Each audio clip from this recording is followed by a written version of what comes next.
नमस्कार। आजाद संवाद मीडिया में आपका स्वागत है। खबरों के विश्लेषण के साथ मैं रमेश पटेल। अडानी के मुद्दे पर संसद स्थगित, विपक्ष को मौका न देने के कारण राज्यसभा के सभापति जगदीप धनखड़ के खिलाफ राज्यसभा के पटल पर अविश्वास प्रस्ताव आने की खबर। प्रियंका गांधी संसद में मोदी अडानी भाई भाई लिखा नारे के बैग के साथ पहुंची। इस दौरान उन्होंने कहा, सदन नहीं चल पा रही है, जिससे वह चर्चा में हिस्सा नहीं ले पा रही। संसद में मोदी संबंधों को लेकर गतिरोध बना हुआ है। आज कांग्रेस पार्टी के नेतृत्व में अडानी मामले पर चर्चा की मांग की गई। उनका विरोध प्रदर्शन कांग्रेस पार्टी का सड़क से लेकर संसद तक अडानी के मुद्दे पर चल रहा है, जबकि विपक्ष के अन्य सहयोगी समाजवादी पार्टी हो, तृणमूल कांग्रेस हो, अडानी के मुद्दे पर पैर पीछे खींच रहे हैं। जबकि देश में सभी समस्याओं का समाधान अडानी मुद्दे में ही निहित है। आज प्रियंका गांधी मोदी अडानी भाई लिखा बैग लेकर सदन में आई। उनके बाद सदन की कार्यवाही दिन भर के लिए स्थगित कर दी गई। सदन की कार्यवाही स्थगित होने पर प्रियंका ने कहा, भारतीय जनता पार्टी अडानी मुद्दे पर चर्चा कराने से डर रही है। मैं सदन में नई हूं, लेकिन प्रधानमंत्री अभी तक सदन में नहीं दिखे हैं। प्रधानमंत्री न तो सदन के पटल पर दिखेंगे, न तो मीडिया में दिखेंगे। उनको जब मणिपुर के मुद्दे पर बोलना हुआ तो अविश्वास प्रस्ताव लाना पड़ा, तब मणिपुर का म अक्षर बोल पाए। वो मुश्किल से 1.5 घंटे के भाषण में 2 मिनट मणिपुर पर बोले। देश को घुमाना बहलाना, लेकिन झूठे मुद्दे से जीतना है और विश्वास दिलाना। जब सत्ता में आने के पहले 15 लाख 2 करोड़ नौकरी, आज नौकरी की नहीं पता है, न 15 लाख रुपए पता है। सदन में नहीं हूं, लेकिन प्रधानमंत्री मुझे अभी तक सदन में दिखाई नहीं दिए। हमें यह मुद्दा क्यों नहीं, अडानी का मुद्दा क्यों नहीं उठाना चाहिए? यह देश का दुर्भाग्य है कि देश के सत्ताधारी पार्टी संसद नहीं चलने देना चाहती है। इससे करोड़ों रुपए का नुकसान हो रहा है। जब भारतीय जनता पार्टी सरकार सदन को नहीं चलने देना चाहती है तो झूठे आरोप लगा रही है। सोनिया गांधी और सोरेश को नहीं जानती है सत्ताधारी दल के तरफ सोनिया, जबकि जो उद्योगपति है तो कहीं ना कहीं घुमा फिरा के वो भारतीय जनता पार्टी से संपर्क जरूर होगा।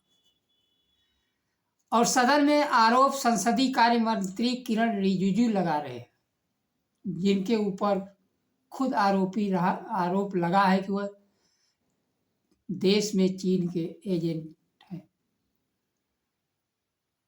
उनके खिलाफ जांच भी हुई थी, लेकिन उस जांच का क्या हुआ अदा पता नहीं। उस जांच की तो बात छोड़िए, अभी संसद में 50,000 रुपये मिला, 5 दिन बीत गए, लेकिन आज तक न तो सभापति बता पाएंगे क्या हुआ, कैसे हुआ, जबकि संसद में चप्पे चप्पल पर सीसी कैमरा लगा हुआ है। वह पैसा किनका था यह आज तक सभापति महोदय घोषित नहीं कर पाए। आरोप झूठा लगाना और झूठे पर इतना मक्खन पालिश लगाना कि वह सत्य लगे। जगदीप धनखड़ पर आया आरोप अविश्वास प्रस्ताव का। लगता है कि सदन में अडानी पर चर्चा होगी, किसानों के एमएसपी पर भी चर्चा हो सकती है, 30 लाख खाली सेंट्रल गवर्नमेंट के खाली वैकेंसियों पर बेरोजगारों के भी मुद्दे पर चर्चा हो सकती है। अभी तक तो सरकार कुंडली मारकर आम जनता से जुड़े किसी भी मुद्दे पर चर्चा कराने से भाग रही है। केवल अडानी का नाम ले लेने से संसद छोड़ सभापति महोदय लोग भाग रहे हैं। जब देश की सारी संपत्तियां अडानी को बेची जा रही तो चर्चा कहाँ होगी, किससे होगी, किसका हक हिस्सा दिया जा रहा है।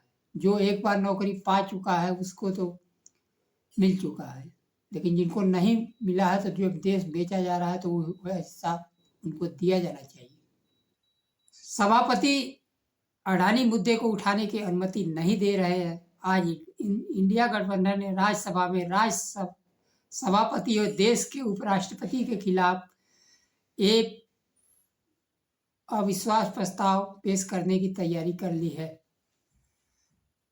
विपक्षी सांसदों ने जगदीप धनखड़ के खिलाफ राज्यसभा के जनरल सेक्रेटरी पीसी मोदी को धनखड़ के खिलाफ अविश्वास प्रस्ताव का नोटिस दिया है। इस नोटिस में टीएमसी, आप, Samajwadi party, DMK, CPIM, CPI, राष्ट्रीय जनता दल समेत 60 सांसदों के हस्ताक्षर है। विपक्ष धनखड़ पर पक्षपातपूर्ण सदन चलाने का आरोप लगाया है। प्रधानमंत्री मोदी सदन में नहीं आ रहे हैं तो विपक्ष के नेता राहुल गांधी ने अभी एक दिन पहले मोदी और अडानी के पुतले से सवाल जवाब किया था। सदन में सार्थक चर्चा के लिए अविश्वास प्रस्ताव के माध्यम से जनता से जुड़े सवाल अगर उठ सकते हैं तो सदन में रोज अविश्वास प्रस्ताव आना चाहिए, ताकि प्रधानमंत्री जी भी आकर सदन में जवाब दे। चाहे वो मणिपुर का मुद्दा हो, किसानों का मुद्दा हो, बेरोजगारों का मुद्दा हो, अडानी का मुद्दा हो, सवालों से क्यों भाग रहे हैं। पूरी सरकार अडानी को बचाने में लगी हुई है। प्रधानमंत्री जी झूठे वादों से देश को कब तक भरमाएंगे। देश 2047 तक विकसित बन जाएगा, लेकिन उस विकसित को लेकर क्या किया जाएगा जब देश की 90% जनसंख्या 5 किलो अनाज पर निर्भर है। तो 10% लोगों का विकसित भारत, ऐसा देश किसे चाहिए। आज देश में चाहे चुनाव आयोग हो, चाहे राष्ट्रपति हो, उपराष्ट्रपति हो, न्यायालय हो, सभी संवैधानिक संस्थान, ईडी, सीबीआई संदेह के घेरे में, किसी की विश्वसनीयता नहीं रह पाई है। राष्ट्रपति जहां देश के चुनिंदा मुद्दों पर, अपराधों पर अपना विचार रखते हैं तो उस देश का हाल क्या होगा। वह बंगाल के अपराधों पर तो राष्ट्रपति महोदय विचार रखते हैं, लेकिन मणिपुर पर नहीं, भारतीय जनता पार्टी शासित राज्यों पर नहीं। पूरा देश राष्ट्रपति उपराष्ट्रपति के संरक्षण में। एक बार राजनीतिक पार्टी अपने सुविधा अनुसार मुद्दा उठा सकती है, नहीं उठा सकती है, लेकिन राष्ट्रपति उपराष्ट्रपति अगर किसी मुद्दे पर बोल रहे हैं तो पूरे देश निगाह लगाकर देख रहा है। अपनी पद की गरिमा स्वयं गिराने के लिए राष्ट्रपति महोदय, उपराष्ट्रपति महोदय जिम्मेदार है। किसी पार्टी के राष्ट्रपति नहीं है, वो देश के राष्ट्रपति है। पूरे सदन के सभापति हैं, भारतीय जनता पार्टी के सभापति नहीं है। अडानी मुद्दा से क्यों भाग रहे हैं। उनको तो चाहिए कि सत्ता पक्ष को विपक्ष के सवालों को जवाब देने के लिए मजबूर किया जाए। अडानी के पोर्ट पर हजारों करोड़ के नशीला पदार्थ पकड़ाया जाता है, कौन सी जांच हुई, कहाँ चर्चा हुई। सब मुद्दों को देश को रसातल में झोंक दे और चर्चा ना हो। पूरे देश में नशे का कहाँ से सप्लाई हो रही है। इन सारे मुद्दों पर जांच होनी चाहिए। और प्रमुख मुद्दा है अडानी को जो देश का कंपनियां बेचा जा रहा है, उसमें दलित पिछड़ों का आरक्षण मारकर बेचा जा रहा है। कांग्रेस सांसद दिग्विजय सिंह ने आरोप लगाया कि घोर पक्षपाती ढंग से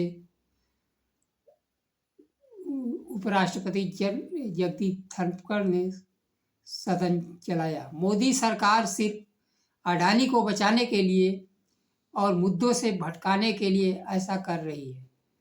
वहीं प्रियंका गांधी ने कहा, आखिर अडानी पर अमेरिका में केस दर्ज क्या हुआ है। इसको सरकार बताए कि अमेरिका में दर्ज हो सकता है, तो भारत में उस पर चर्चा क्यों नहीं? या तो फिर अमेरिका में जाकर वो मुकदमे का सामना करें, अपने को निर्दोष करें, लेकिन वहाँ तो जाएंगे नहीं। तो देश के संसाधनों में लूट जो मची हुई है कुछ लोगों के द्वारा, वह आम जनता इसको किस रूप में देखे, चर्चा के माध्यम से या जांच के माध्यम से देश के सामने आना चाहिए। अगर उपराष्ट्रपति के खिलाफ अविश्वास प्रस्ताव के द्वारा ऐसी सार्थक चर्चा होती है तो इसका स्वागत किया जाना चाहिए। और साथ ही बेरोजगारी के मुद्दे पर भी केंद्र सरकार के खिलाफ अविश्वास प्रस्ताव आना चाहिए, ताकि 30 लाख खाली वैकेंसियां भी खाली हैं, तो क्या है उसका भर्ती के लिए सरकार को मजबूर किया जा सके, या मजबूर ना हो तो कम से कम जनता जाने कि कितनी वैकेंसियां खाली है, उसको क्यों दिया नहीं जा रहा। आज के लिए बस इतना ही। नमस्कार।